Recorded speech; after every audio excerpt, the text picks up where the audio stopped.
You are watching Neck. In this video, we're going to dive into the world of IP conflicts.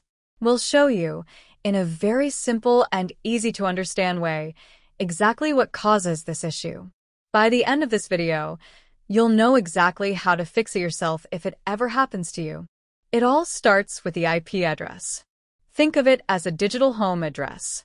Just like every house on a street needs a unique number so the mailman can find it, every device on your network needs a unique address so the router knows where to send data. Without these unique addresses, your router wouldn't know if that YouTube video you're watching should go to your laptop or your neighbor's phone. If we look at a standard IPv4 address as an example, it's made up of 4 sets of numbers. Usually, the first 3 sets are identical for every device on your local network, for instance, 192.168.1. Only the last number changes, ranging anywhere from 1 to 254. Typically, our router takes the address 192.168.1.1, leaving the numbers 2 through 254 for our other devices.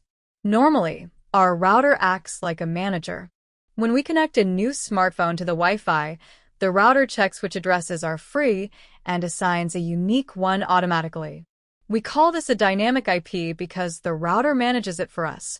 However, we can also set these manually. If we want a specific device to always have the same address, we can go into the network settings and lock it in.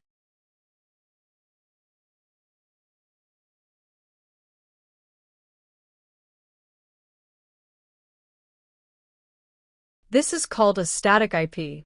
It won't change unless we manually go back and edit it. An IP conflict happens when 2 or more devices on the same network try to use the exact same address. This usually happens for 2 reasons. First, the router might fail to verify which addresses are in use due to a handshake error or a temporary bug in its DHCP table. That's the internal list the router keeps to track everyone. Older routers or those with outdated firmware often struggle with this memory issue, especially after power flicker. Second, a conflict occurs if someone manually assigns a static IP to a device that is already being used by something else on the network. Most of the time, modern routers are smart enough to spot the duplicate and assign a new address automatically. But sometimes they hit a wall. If a device has a static IP assigned to it, the router cannot force it to change. The device is locked, and since the router can't move it, the connection stays broken. While these problems often resolve themselves with a simple reboot, sometimes we need to take control. Thankfully, it's quite simple. All we need to do is access the network settings of the device showing the error and manually change its IP address.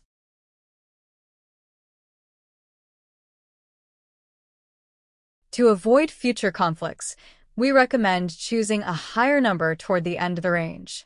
Since the limit is 254, try using that or something close to it.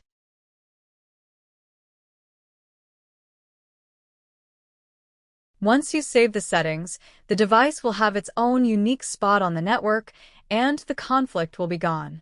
And that is how we solve an IP conflict. We hope this made your networking life a little bit easier. If this video helped you, please give us a thumbs up and subscribe to Neck for more straightforward tech solutions. If you have any questions, leave them in the comments below, and we'll do our best to help. Thanks for watching, God bless you, and we'll see you in the next one.